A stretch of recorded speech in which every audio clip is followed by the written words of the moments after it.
নবীজি এই দুনিয়াতে আসার পর নিজের কথা চিন্তা করেছেন না উম্মতের কথা? কার কথা? আমি আপনি সবাই চিন্তা করি আল্লাহ আমাকে রক্ষা করো। একটা 5 তালা 10 তালা 20 তালা হয়তো আমি ধরেছি, একটা যদি পারি কয়েকশো কোটি টাকার মালিক হয়তো আমি, আরেকটু যদি এগুলোকে কাজে লাগিয়ে আরেকটু দিতে পারি। কিন্তু আমার রাসূলের শিক্ষা সেটা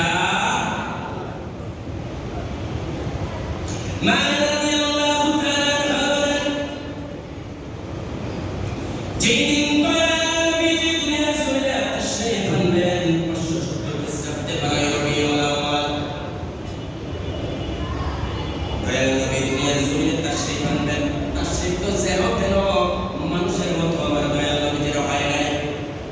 আজকে আমরা প্লেন উঠতে দেখি, কোনদিন চিন্তা করি নাই সর্বপ্রথম এই কুরআন আমাদেরকে শিখিয়েছে আমাদেরকে। আজকে ইহুদি খ্রিস্টানরা পবিত্র কোরআনকে রিসার্চ করে মুসলমানদের ফিলিস্তিনের মুসলমানদেরকে নির্মম ভাবে মারতেছে তারা। আজকে ওই ইসরায়েলের মানুষগুলোর দিকে দেখেন, পৃথিবীর জমিনের মধ্যে শুক্রবার ক্ষমতা সম্পদ এবং বুদ্ধিমানের মালিক কিন্তু ইসরায়েল, ঠিক কিনা? আজকে আমাদেরকে কোরআন নিয়েছে হয়তো বা খতম করার জন্য আমরা মনে করি এটা, কোরআন নিয়েছে শুধুমাত্র তেলাওয়াত করার জন্য মনে হয় এটা। আল্লাহ পাক রব্বুল আলামিন বলেন, না, কোরআন তোমাদেরকে আমি শুধু তেলাওয়াত করার জন্য দিয়েছি সেটা নয়। এই কোরআনকে নিয়ে গবেষণা করো, কোরআনকে নিয়ে চিন্তা করো, কোরআন গবেষণা করে করে হযরত ওমর রাদিয়াল্লাহু তাআলা আনহু সেমনিভাবে অর্ধ পৃথিবীর শাসন করেছিলেন। হযরত আবু বকর সিদ্দিক রাদিয়াল্লাহু তাআলা আনহু এই কোরআন এবং রাসূলের জীবনী ধরে ধরে যেমনিভাবে পৃথিবীর শ্রেষ্ঠ মানুষ হয়ে গিয়েছিলেন, আল্লাহ তাআলা জবানে সিদ্দিক উপাধি পেয়েছিলেন। তোমরা যদি একটা জিনিস আঁকড়ে ধরতে পারো, একটা হলো আমার কোরআন, আরেকটা হলো আমার দয়াল নবীজির সুন্নাহ। জওয়াজ করে সুবহানাল্লাহ।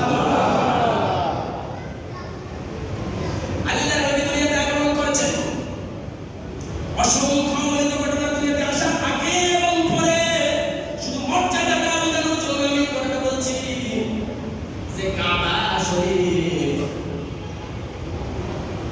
হযরত আদম আলাইহিস সালামের পর থেকে ধাপে ধাপে আস্তে আস্তে আস্তে আস্তে আস্তে আস্তে আমার দয়াল নবী পাক পর্যন্ত এসেছিলেন। গতকালকে এই বিষয় নিয়ে আলোচনা করার আগে আমি যখন খুতবা বলে দেখি কিতাব দেখতে যাই, আমি অবাক হয়ে গেলাম।